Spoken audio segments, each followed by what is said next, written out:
Welcome to the class for Kip and Mona Lisa Harding. What's the title? The brain. Or college by 12. Yeah. I just have to tell you that these two were an answer to my prayer about a year ago. Because I was pregnant with my 7th child, and I was like, what am I going to do? I just don't know. And homeschooling wasn't going too well because my youngest child was only 7 months old. And I just needed to know that I could do a big family and homeschool at the same time. And I didn't just want to skate by. Like, I wanted to do an awesome job, and I thought, that's why I'm homeschooling. And so probably 2 or 3 days later, I saw you guys on GMA, and I thought, or I at least saw the clip. And that was my answer. And I ordered their book, and I just devoured it. And I thought that was just the right encouragement that I needed to see that someone else, I could see you had your youngest was like 5 or less. Yeah. I thought, surely she's done this with babies. Yeah. So I can do this too. And I was so excited to read their book and just give me the encouragement I needed. So thank you. Thank you. Thank you. And so Kip and Mona Lisa Harding are just your average high school sweethearts with 10 children. Except 7 of those children all went to college by the age of 12 so far. And the youngest 3 are well on their way to joining them. The 3 oldest have gone on to become an engineer at 22, an architect with their own practice, and one of the youngest doctors in the Navy. The boys are currently studying to become a computer scientist, a musician-composer, and a scholar of the Middle Ages, who has the highest average in his college class. The next one now is in college at 11 and already considering the field of law. So how do they do it? You'll find out. Mona Lisa and Kip's story is an uplifting, extraordinary, and ultimately relatable one that any parent can achieve. So, Harding. Thank you. All right. Can everybody hear me okay? Hi there. Clip this All right. higher. Well, we are very glad to be here. It's our first time in Omaha. We're doing some serious homeschool planning, like going to the zoo after here. Yeah. So, Yeah. And it counts for school, of course. yeah. So that's us there. And so who is this family? That's what we're talking about. Who are we? Yeah, we're just your average homeschooling family with 10 kids. We are believers in Jesus Christ. We're non-denominational. And we're not perfect, and we're certainly not geniuses. That's what everybody wants to know. Yeah, like there's some genetic pool or something that's like we're working feeding well. our kids something special. But you'll see us traveling after Little Thunder or doing things like all families have to do, getting from one place to the next. We've just been blessed enough to, do things like go on the Today Show, and it was just media. They see your kids graduating, and the news comes out, and next thing you know, you're in New York City. But it was a great opportunity to share about homeschooling, and because a lot of people in New York and LA and Hollywood don't understand. They have misconceptions about us. Yeah. And, But this is a People magazine photograph of us. I'd like to credit the photographer, but I've forgotten his name. Yeah. I think just having that many kids, people are like, what's wrong with these people? They must be strange. Yeah, these God gave them to us in sets. So we had 3 girls, 3 boys. The boys are taller than the girls, so they put them in front there. And then 3 more girls, and then Little Thunder. But we really are just an ordinary family. And, Thunder's 5 now, but like she said, we've been through the thick of it, having babies every 2 years and having our hands full. So Mona Lisa was my high school sweetheart, and I still am. still, Can you still move that are. higher? Still are. From 1986, we got together. Yeah. And but I accepted Jesus. I understand there's Latter-day Saints out here today, so you can appreciate that. And then Mona Lisa. Yeah, I was 19 when I accepted Jesus as my Lord and Savior. And so we're just following along and reading His Word and trying to travel life through the right way the best we can. That's our prom picture. No gray. Okay. So how did we get here? It started out as an ebook. People would ask us all the time, well, what are you doing with your kids? And I would tell the story over and over, and someone finally said, why don't you write it down? So for a long time, we did have an ebook called College by 12. And back when our oldest daughter, Hannah, was about 4, Kip was trying to entertain her. He started teaching her some advanced math that he was doing in his college algebra class. go ahead. Well, I really believe that these kids are sharp. I had heard that kids can speak languages, learn them a lot faster. You can learn Spanish and Yeah, wherever, multiple languages. And so, well, why not math? What's so different about math? Because So languages is not our gift, but Yeah. you started teaching her some math. But if you think about it, the way it's taught, everything's so age segregated, and they keep all the good stuff from you till later. And then, but I like to show them the big picture, the end game, and then reverse engineer it, and then, in fact, it was very little I knew of differential equations, about bringing down the number and putting it in front of the numerator and subtracting one from the exponent. Little things I was showing Hannah, and she caught on to it. She could follow the steps, not understanding what all was going on or happening, but it was just something that got her excited. I think she was enjoying spending time with you and that you were taking Exactly. interest in math and in her. And so that was. And that so, was don't see dads out there, a couple here and there, but the dads really have a profound effect on daughters and the moms to sons and the dads to the sons too in a different kind of way. So I was working as a nurse when he was in school, evening shift, and I met a nurse who was homeschooling her kids, and she was working night shift. And this is when we had our 4-year-old, a 2-year-old, and a 1-year-old. And I'm thinking, homeschooling, what's that? And why would you want to work all night and then try and sleep during the day while your kids are homeschooling? So that started me thinking about their education and thinking maybe I don't need to just send her off to kindergarten next year. Maybe I need to think about this homeschooling thing.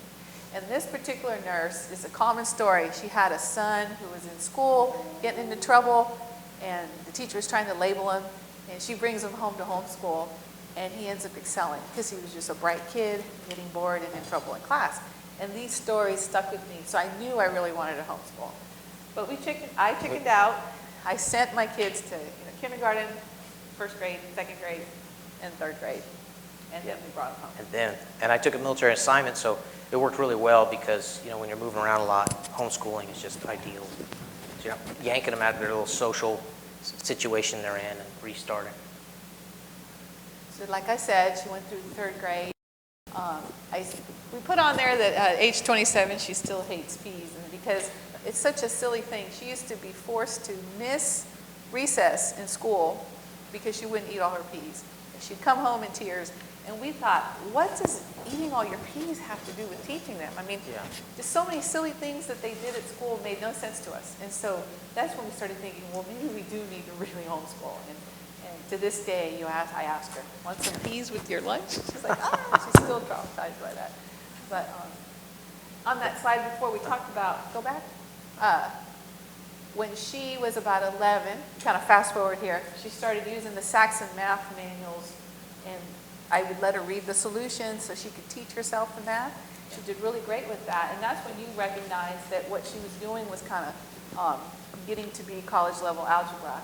And a lot of homeschoolers will look to co-ops to get help, and that's great if that's what you want to do, but we were looking for another place, like dual enrollment classes or online classes. So I think that's the big difference, is when they reach that, where they're getting into high school and close to college level work, we look to get them into college right away.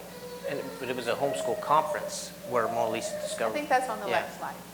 I did go to a homeschool conference, and I found out about two things. Dual enrollment, first time I've ever heard about that. And if you don't know anything about that, so important way to get in. And California had a proficiency exam where you could literally test out of high school. And all you had to be was a second semester sophomore. And so she was 11 and doing that level work. So that was our loophole, and she took that test. So talk amongst each other on your breaks, because you don't know what you don't know. And so unless you're asking questions a lot, don't feel silly about it, and you can learn things that will really help you out and help your children out. She did take that online college algebra class and earned a B.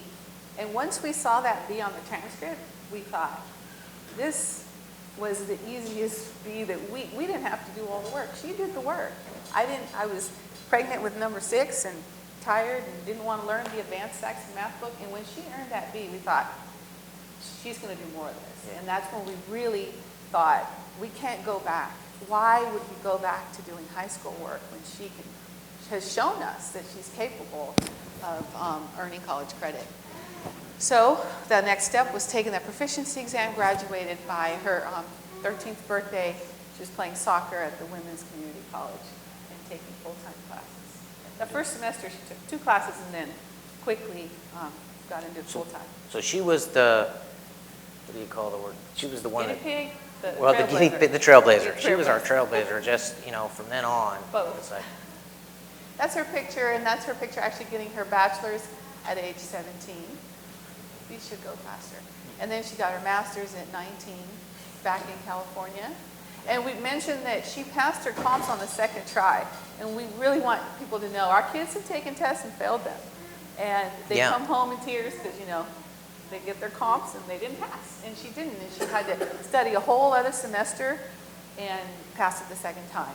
And that's very important because some people are, me especially, are afraid of failure. yeah, see, but when it's well established, hey, we're there to laugh with you and cry with you, we're totally, you know, we're in this together, and however it turns out, you know, it's whatever God works here, then there's just so much more comfort. There's no threat. Now, like the SAT, you only get 12 chances to take it, but 12, it's plenty. Last we checked, the ACT. Or the ACT, sorry, there's 12. Not And that you want to do it 12 times, but Yeah. it's nice to know. But it gives them a chance, so, you know, just get them in there the first time, who cares what the results are, they came out and we're still alive. The only thing I'd warn dads is be careful where you park, because there's youngsters that don't know how to drive yet. We came out one time and our car was scratched all the way down. A lot of teenage drivers taking the ACT. And this photo here is our 3 girls in Europe with their Aunt Mimi, his aunt, not to brag, but because people say homeschoolers are always stuck in their homes. And we have been so blessed. Our girls have traveled to Spain, Peru, Mexico, Ireland, all either through school or mission trips in the summer. And so we all know homeschoolers are not stuck at home. Right, and we really are, we're a blue collar family, so, you know, it's tight, but somebody might have a wealthy aunt or something that, you know, homeschoolers are not stuck in a closet at home, chained to their desk or something. They've been able to play sports and take on leadership roles, even though they're young age. You know, our kids have been university ambassadors, or our son was one of the leaders in the choir. And so when they're in college, even though they may be this big, they're still doing everything everyone else is doing. And all the years we've been doing homeschool consulting, can you guess what the #1 issue is that we get asked? Socialism. Socialization. And We that's why gotta that's- crack that. And I don't know that we're helping matters. There's an ABC show coming out this fall called The Nerd Herds, and it's loosely based off our first book, The Brainy Bunch. And so it's supposed to be really funny. It's James Roday's in it. Melanie Griffith is my new mother-in-law. And Mihandra Delfino plays my new wife. They only have 5 kids. Yeah, so. Well, But there's, actually, it's all about playing off the stereotypes, you know, and so it's fiction, but just hopefully it'll be fun. We'll see. I hope I don't have any regrets, but I really look forward to A-list actors, and the kids that are going on there are also tremendous, so it'll be fun, and we'll see. Hopefully they won't damage the homeschooling. Right, so we'll see. Got to take risks, right? So our oldest Hannah is currently working on her PhD in Tuskegee. She's taken time off for work, and she got a second master's, and now she's back getting that PhD. So, you know, it's a lot of hard work. None of this is like handed to you. It's not. And no free lunch. No. It really is. You got to work for this stuff. Our second daughter, I would have her grade report card where her second grade teacher wrote on there that she daydreamed too much. She was always staring out the windows. And doodling. Yeah, and doodling and not listening, and just, you know, how teachers like to send little notes home talking about your child's not paying attention. And I've asked her now that she's an adult, you know, what was going on in that class? And she really just was looking at the way the sun would come in the window at different times of day, studying the room and how the room makes you feel. And I mean, she had it in her, not that I put this in her, but she was into design and space, and she was just wired that way. And that's why we say each kid has gifts, and God has given it to them. And you may not know what your little kid's talking about, but okay, honey, I do appreciate how this room makes me feel and how we could change it. And she would talk like that. And she was born an architect. I don't know how else to explain Yeah. that. And being able to draw too and design. So by age 10, she took the same exam. No, I'm sorry. By age 10, she knew she wanted to be an architect. Yeah. And That's a real lucky thing. I mean, most of us, I'm Yeah. still bouncing around careers, you know. yeah. But when our kids say, I want to be an architect, we start thinking, okay, we need to rearrange your curriculum and fix it so that it fits what you want. And you don't have to do all the other subjects that don't have, I mean, the basics, yes, but she didn't have to learn French, you know. Right. She didn't have to take all the sciences because she was not the one going into medicine. So she took the same exam at 12 and then ended up So transferring. if there's a difference to be seen from us families, maybe other families, when we ask our kids, what do you want to be when they grow up, we really take them seriously. Thunder, somebody just asked, what do you want to be when you grow up? And he came out with a doozy. He said, I want to be a break dancer. You know, and that's like, okay. And then you got to think in your mind, well, how can you make money doing that or whatever? I mean, he You may just change gotta- his mind.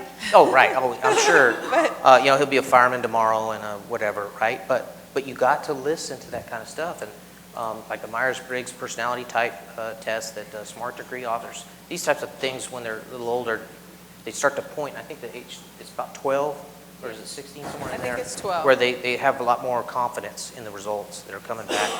But they help guide them towards a career. And based on what type of personality they are, kind of narrows the field a little bit. And oftentimes for me, it's not always what you want to be, but I can eliminate things that I definitely know this is not for you. And so that kind of helps when you get there and you're wondering what classes should they take and how should I gear them, get them ready for college. And our kids have transferred to several different universities with all the military moves, and maybe they lost a few credits here and there. But, you know, they just keep pushing forward. This is a picture of Rosanna in rural studio in western Alabama. And the disclaimer, that's your slide. She's very extroverted. She always wanted to be away all the time. And I just wanted her at home. But you know what? She has to be the person that she is. And I could only just get in the way. And it's very scary for a parent.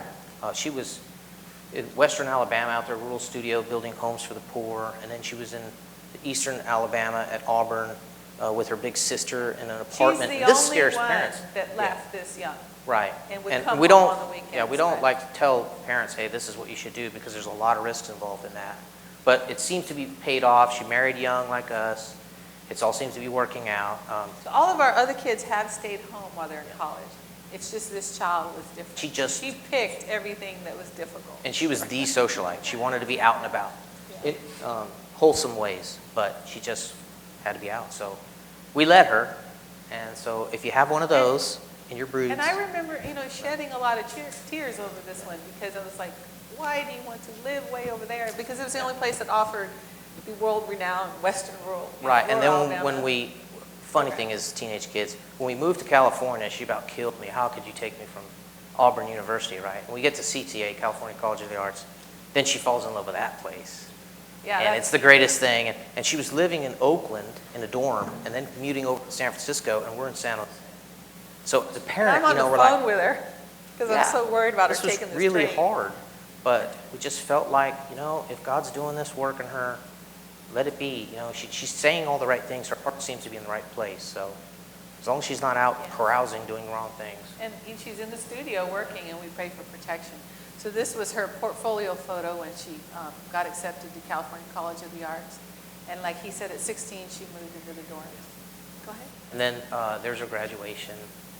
So, but she was the youngest AIA. That's her husband. He's an uh, architect. Go ahead. American Institute of Architects, which takes 3 years just to get your architecture license. So she got that in 2013. And yeah, that's her poster photo for the AIA. She got inducted into that. She got to 2013. introduce Colin Powell. That's in the next slide. Yeah, so that's coming. And then we had we'll go back to our third daughter, and where she began was she was born in between 2 semesters of my nursing school, and that was just such a merciful thing that God did because I would have failed out of clinicals. So she just slid right in there and right out, Literally, I should right. say. Yeah. And so that was a crazy time. That was during the Desert Storm. Yeah. Yeah, that was crazy life. So she ended up graduating biology at age 17. Well, okay, wait, one quick thing is she could not take that same proficiency exam because only California has that. And we're Other back states, now. you have to take the GED, which is age 16, which is way too old for us. So she had to actually finish a high school transcript. So with her, when she's 10 and says, I want to be a doctor, hey, you know, that's going to be a lot of school and a lot of work. Are you ready to do this? You know, you sit your little 10-year-old and you give them that pep talk, and she was just ready to go. She's like, what do I need to do? I need to get high school done so I can join my sisters in college. So she knew. So at 11, she took the SAT, got a pretty much a kind of minimum score to get into the local university, and finished up. I, you know, just got books on all the subjects, designed her high school curriculum, and just, I remember putting stacks of books on her desk and saying, when you're done with these, you're done with high school. And then you've got the score and you can go. And so she had to do it a little differently than the other two did.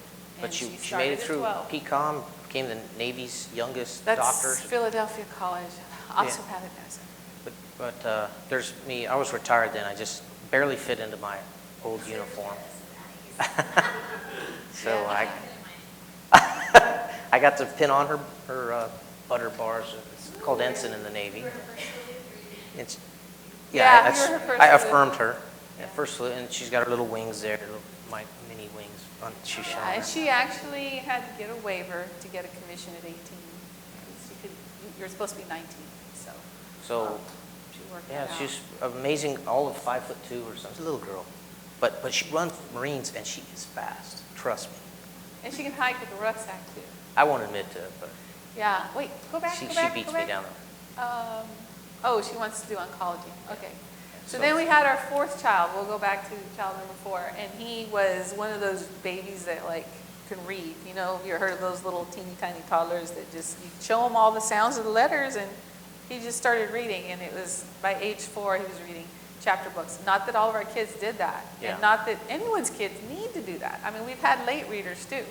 So, I mean, So- does that make him any more genius I than any think other kid? part of that is there's a lot of research on birth order, and he was an oldest son. And so oldest children tend to do a lot on their own, where the younger ones, we kind of get shown. I'm number 4 in a brood of 6 boys.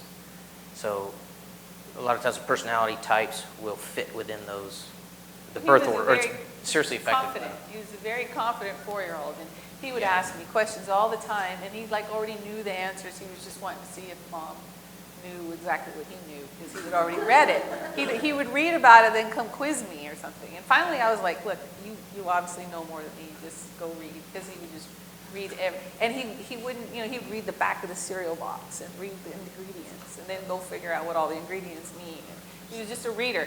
And it was so easy to homeschool. I just hand him stuff. And pretty soon you're like, okay, here's some high school stuff. Oh, you're done with that? Okay, here's some 10th grade stuff. And so he wanted to beat his sister's record. So he ended up taking the same test. He went to junior college. Because got we were back started. in California. But I had to sit there with counselors, as I do each time, and convince them, yes, this kid can't handle your curriculum.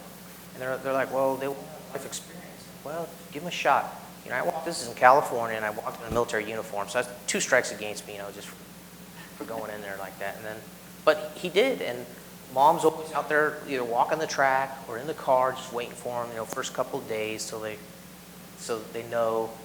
It's not too scary. It's not too scary. And it's always, we don't drop them off at the door, here's 16 credit hours, see you at the end of the day. It's more like you take 1 to 2 classes of your choice, and oftentimes they're remedial, you know, because it's hard to get from Not with homeschool. him. Oh, not with him, not with this one, Not with that one.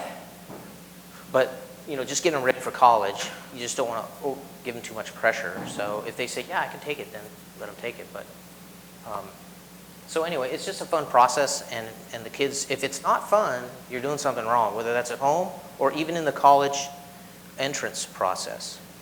A little plug for Smart Degree, they're making that a little easier on us parents. Yes, they are. Bellevue is doing a great job. So, again, he graduated at 15, beat Serena's record at the university. She had set a record, and, you know, he beat hers. But there's not this sibling rivalry that people ask about all the time. This is all in jest. It's, just wow, 'cause- look at what my little brother did, you know, and they just love each other. And I had to drive him to graduate school to meet his advisor for the first meeting, and she thought, oh, that's so nice, your mom came with you, but then she chuckled when she realized I had to drive him there because he couldn't drive yet. so like the first part of this graduate semester, I had to drive him until he turned 16. So I'll never that's forget, kind of we're in an embarrassing. auditorium, like That's 1,000 people embarrassing. seated, and they do standing ovation just for Heath because he's so young. Yeah. That Well, was we really give nice. God all the glory. Yeah. And we tell our kids, don't get a big head. And now he's in Florida, just taking it easy. He's totally slowed down, hit the brakes. I'm like, okay. Yeah, he got his master's at 17, Yeah. computer science. And then there's Keith. That's child number 5. And now Keith's our shy one. And it's so funny because I'm going to jump ahead a little bit, but he does ASL and sign language now. And you think before, I worried a little bit as a dad, maybe he's a little too shy, you know, maybe that stereotype a little more than most of the homeschool kid. Parents always worry, right? Right. But you got to let them be who they are. And now that he's doing sign language, well, how much talking do you think he needs to do there? None. Right? I didn't see that stuff coming. And then his music degree, he's now into psychology, so he wants to get a doctorate in counseling, Yeah, but he wants to get a doctorate in psychology. So, but then he's going to bring in that music, maybe do some music therapy. So all these things, if you just pray about it and let go, it tends to work itself out, and everybody's happy. But when you try to clone yourself, you end up with problems. So the way that he got to graduate school at 16 was pretty much the same. You know, we introduced high school at 8, 9, 10. By 11, they're taking the ACT, and he was 11 when he dual enrolled. We always do that kind of easy, stressful path. And then this is Seth. Baby number 6. This kid just keeps growing. He's a history major, and he's 16 years old. He'll be speaking on Saturday. 14. Oh, sorry, 14. Yeah. 16-year-old was the last one. It was Keith. So he's 14 years old, junior in college, taking history. One professor almost led him down the political science road, but he still, in his heart of hearts, he seems to want to be some kind of archaeologist. So we're like, okay. Well, he likes to hear himself talk. He wants to be a professor too. Yeah, He'll so we'll see. lecture you and let me tell you about Napoleon. So, but to back something that God does, because God is so cool. He had surgery when he was 5 months old, and there was a lot of consultations, sonograms, visits, tests. And Serena, who was about 10 or about 9, 10, was going. She was like, "Mom, can I go to the visits?" And Serena's the doctor now, and she realizes now that that was the point when we were going through this whole thing with his kidneys and needing surgery, and after surgery and all that. She realized that she wanted to be a doctor. Now, had she been stuck in the classroom, she wouldn't have had that experience. Instead, she was able to travel with us to UCLA, and she would research kidneys, urology, all that. But this is a picture of Seth his freshman year, just running around being a kid. At they home. He didn't yeah, wear that to school. Right, not to school. No. And that's the thing, you can... That's duct tape. I would buy him, package it in duct tape. When we're brought up to age segregated in a public school, you lose sight that you really can have cross-generational interaction and in different social groups and be just fine. Seth, I still to this day drop him off at the corner. I don't drop him right up on the steps of the college because that's in his social realm.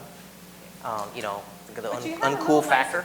I got a nicer car, Chrysler 300. So now he might allow me depending on what I'm wearing. I don't know. But 15-passenger van, I have to stop at the corner. That's just too much. And we always frighten them because we say, "Bye, Seth," real loud. Well, it's the wrappers that fall out of the van, the little kids and stuff. So then there's Katrina. Katrina is number 7. So she's our 7th now to start college by age 12. And she is just a beautiful, She just didn't know any skinny better. little girl. She just was like, okay, what do I do? When do I take the ACT? I'm like 10, and so we just prepared her. And With the first ones, when you don't tell them that there's anything different about going to college by 12, they really don't understand there's a difference. But now, after having so many siblings, it's kind of the family way, and it's the only way they know. So, but they get to be and little... hopefully tomorrow your kids will get to meet them Yeah. and think, you know what, they're just regular kids, so maybe I can do that. But it is a lot of fun to be treated like a rock star when you're walking around campus and everybody knows you and they've heard about you before you get there. And you can have that kind of success too. You just have to believe it.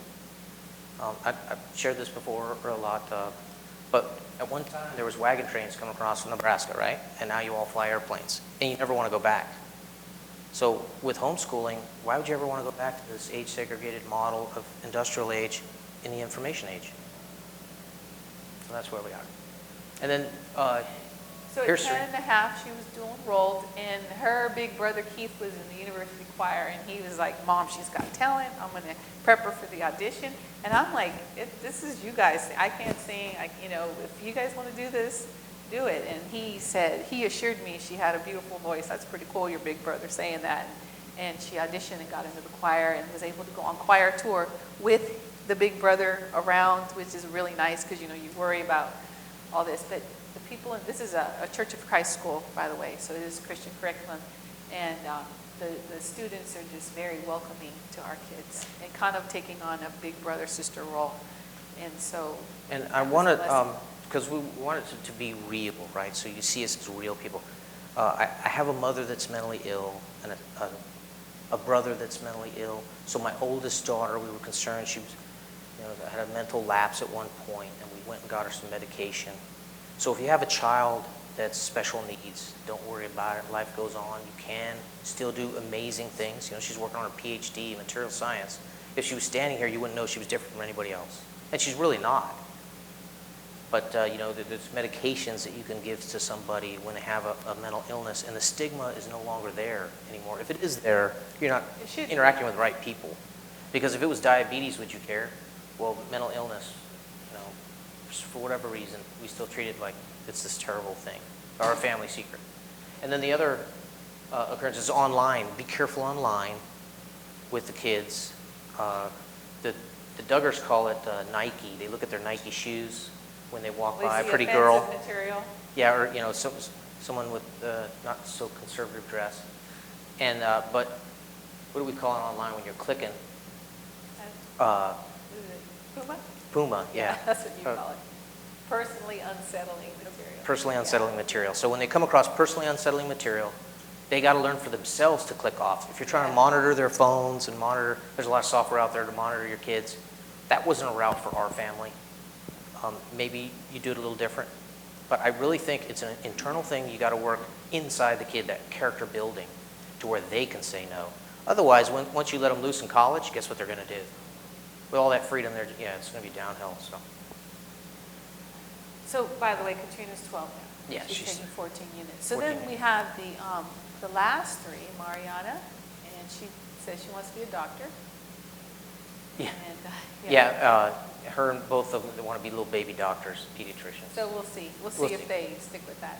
Lorena's our number 9, and at this point we're very relaxed. I guess people must think that we're just hard chargers and pushing our little kids, waking them up at 5 o'clock in the morning and making them do all this work. But I kind of lean toward kind of a better late than early. If they're don't get a concept, we just reintroduce it later. I'm not too worried about if we do long division and they're crying because, I can't remember, we'll just do some fractions, do something else or just read, so we're just kind of not disorganized, but very relaxed, and we just try and cover the basics until they get to that high school level, and that's when we say, okay, let's start preparing for So what's this next. is a big tree in my backyard, and lightning struck the tree. This is a true story, though.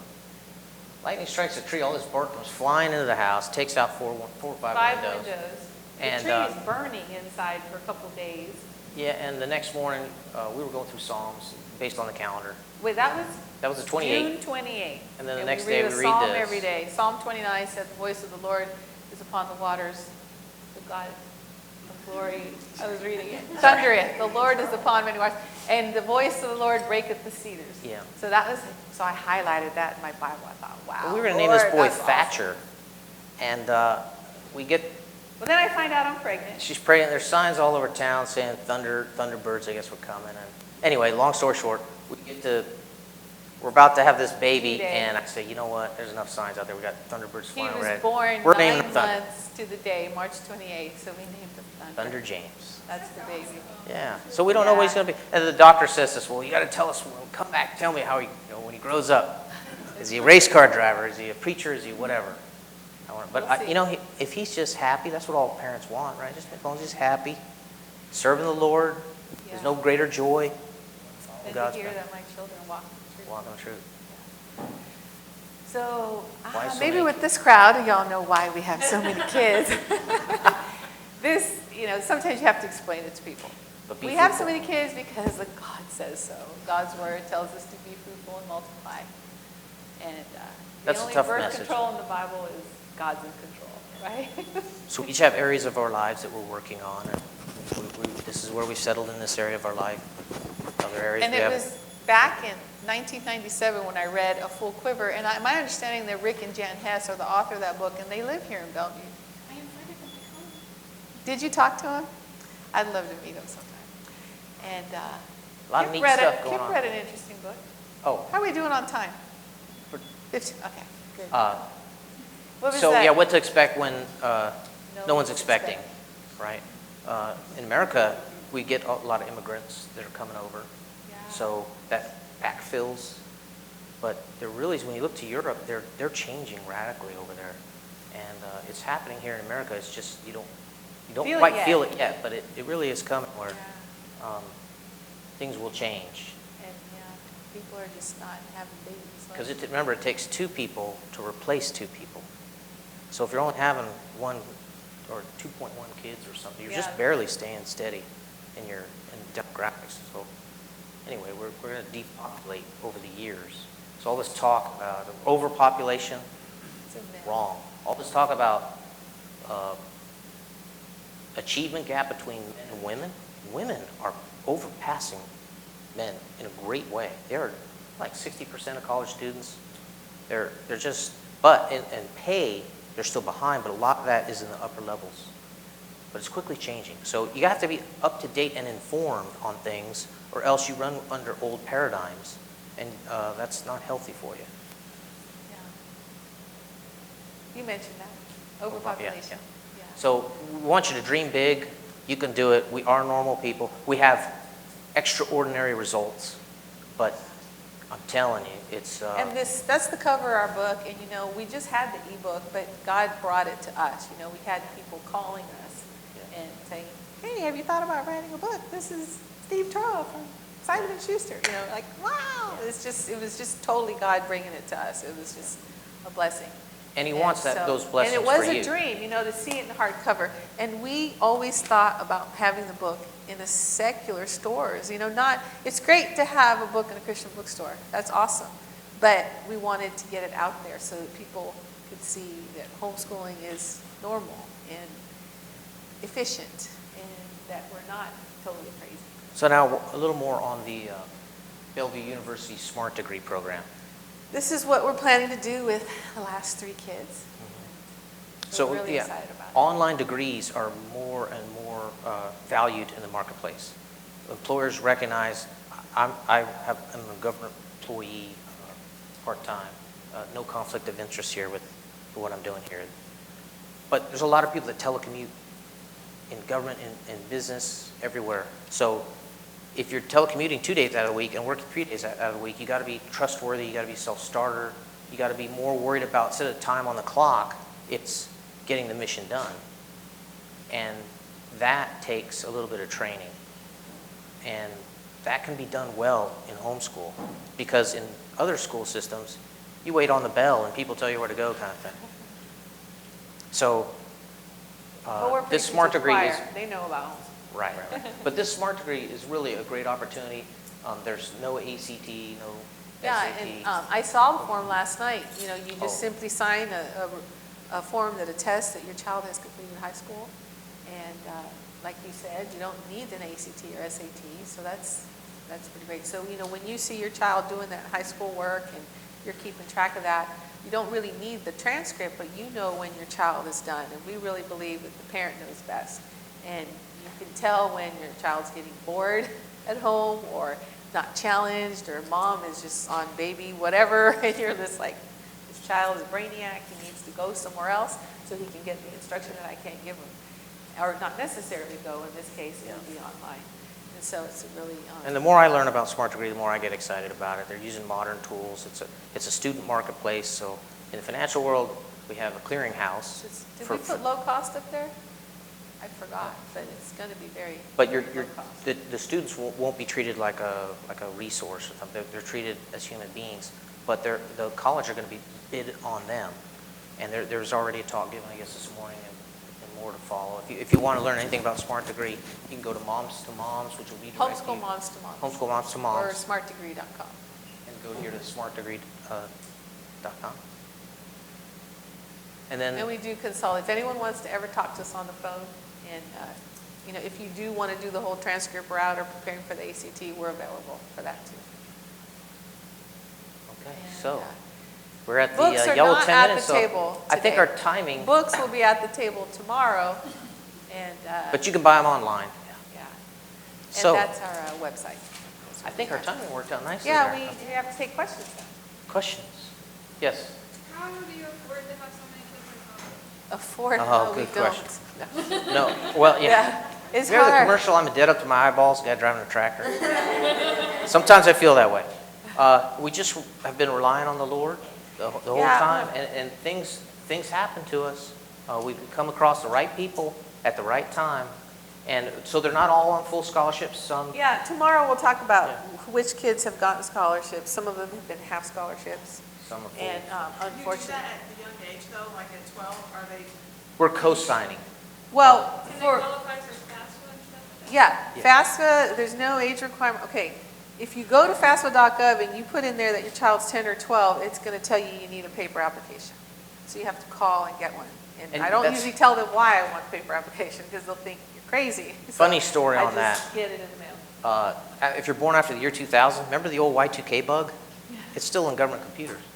They're still having a Yeah, problem with Seth it. was So- born in 2000. So Seth we have to go through all this We have rigmarole just to get yeah. it to work. We have to actually Send put them in that he was born in 1999 and then file a correction later. Yeah. That's It what hasn't they- hit the country yet because everyone's still, So if you have- not 2018 yet, right, when everyone turns 18? Yeah.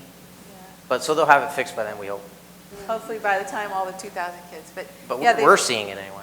So they have gotten some scholarships, some financial aid, and you can get a Pell Grant. It doesn't, their age doesn't matter. They just have to be, for dual enrollment, you can't get financial aid. But usually dual enrollment classes are like $100, or at least where we are.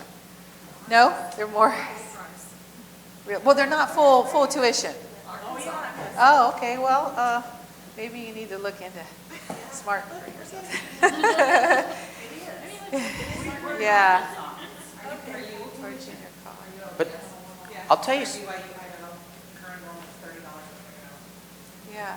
You just have to go and do your research, and that's my job, and so I can streamline my homeschooling so I can do all that other stuff, because that's what I'm the financial aid person at home, trying to figure out how are we going to, and but if you're not in a privileged family where you can say, oh, we'll have everything paid for you so you don't have to worry about it, there's no shame in co-signing and getting these kids whatever help you can. I actually went to a state senator and asked them, we're paying taxes for other kids to go to school. Our kids don't because they homeschool. But yet at the same time, we don't really want vouchers because that ties us to government streams, which may say they have to have a certain common type curriculum. And I don't want to say anything political here because that's not my goal, but I'm just saying you can see the entrapment we find ourselves in. So I'm asking the state senator, so what should we do? And he says, well, don't send them to such expensive schools. What kind of, did he just say that? Is that the answer? Well, if your child is intelligent enough to get into these schools, by all means, the government should pay because guess who reaps the benefit of the taxes that they earn over a lifetime, paying back into, and just, it just seems so wrong that anyone should be denied if they have the intelligence to get in. So I can give them a real example. This summer, our son Keith is going to go to summer school. We try and do year-round. We didn't talk about that, but in our homeschooling, and even when they're in college, because they want to graduate. So, the one in graduate school is 16, and he's getting a Grad Plus loan because he wants to go to summer school because he wants to graduate by next May. That was his choice. My son Seth, he had to use up all his financial aid over the year, so he can't take summer classes. So he says he's going to finish the book he's been writing, and we're like, that's good use of your time, and he's going to mow a lot. Katrina wanted to take a couple classes, and she did not have enough financial aid, so she called her doctor sister, who's going to send her $800 to take a class this summer. So you do what you got to do. Every summer it's like, okay, are they going or not? Can we afford this or not? But usually during the year they're covered. So anyway, families work together to make it happen. Just to kind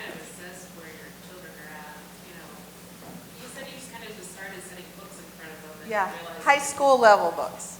I So mean, like textbooks or? anything. I mean, we have a lot of, you accumulate a library, and I keep a lot of college textbooks too. The ones that my kids say, this is a really good one, Mom, you need to save this for the little ones, because it wasn't that boring. It was interesting. If they don't sell them back, then we keep them. Or just go to the library, or you can find reading lists online that'll say 9th grade reading list, 10th grade reading list. So anything before high school, it's not like I really keep track of, and it won't really test our kids. But once they show the aptitude of we are high school level, then that's when we start really keeping track and doing transcripts. Now, if you do SMART degree, you don't have to do transcript, but most about every other place, a transcript. But also, just as important as the transcript, in most cases, is the ACT or SAT score, and we bring that in as soon as we can, and that is part of their curriculum, and that helps with your assessment, because if they take that practice test at home, I mean, really timed, like, lock them in a room and say, okay, ready, set, go, and you can't get up, and fill in the bubbles, and you see what their score is. If they're nowhere near the mark, then you're not going to sign them up to take it. But if they're getting close to 17, 18, or whatever is required, then they're getting to that level, because that's a standardized test, so it counts. Okay. Yes, go ahead. I would like to ask you about video games. Okay, I noticed that one of your children, Yes. his resume said he loves video games. Yes. Well, I'm just going to speak for everybody in the room. That's all my kids love. Yeah. Hopefully that speaks to at least some of you. But yeah, I literally have a child who wants to play video games professionally. Okay, well, Seth, he loves the video games, and I've had a lot of talk with him about it, where I say, look, if there's blood and guts and, killing, the assassin games, Assassin's Creed. I'm like, that's the son, the graphics are terrific, they have duplicated Paris from the 1700s or whatever. Yeah. And that's great, thank you. But they can't, it's not healthy to constantly train yourself to sneak up and slash people. And when you look at the Columbine High School killings and a lot of this heinous murders that happen, video games is behind the scenes and pornography is behind the scenes oftentimes. There is a connection. But Yeah. if he wants to do that, though, you still at the same time, you got to listen to your son. And if that ends up being a career, it's just, when Jesus comes back, what's he going to be doing? Is he going to be able to stand and shine, or is he going to have to run and hide? And if he's able to, in his heart of hearts, say, I think this is right for me, then you got to let him. But how do you make See that a Jesus career? playing video games, so how are we going to get our children? I know, well, I think what he's trying to get at is just to help them realize what's appropriate and what's not. Video games can be great. And there's Yeah. learning Yeah. ones. There's learning There's ones. appropriate, Yeah, right. yeah. It's appropriate. We're not talking about slasher video games. We're talking about Super Mario Brothers. Yeah. yeah. You know, Well, I call those mindless. That's all Yeah. they want to do. Yeah. I'm sorry, this Look- isn't about me, but. Let me just say one quick thing. We call those mindless. We're going to be video at the games. table in the back, so you can see us then. I appreciate you all coming, and we're going to continue this dialogue over here. Can we But thank you go for coming. talk about that Yes. table? Yes, we have. Okay.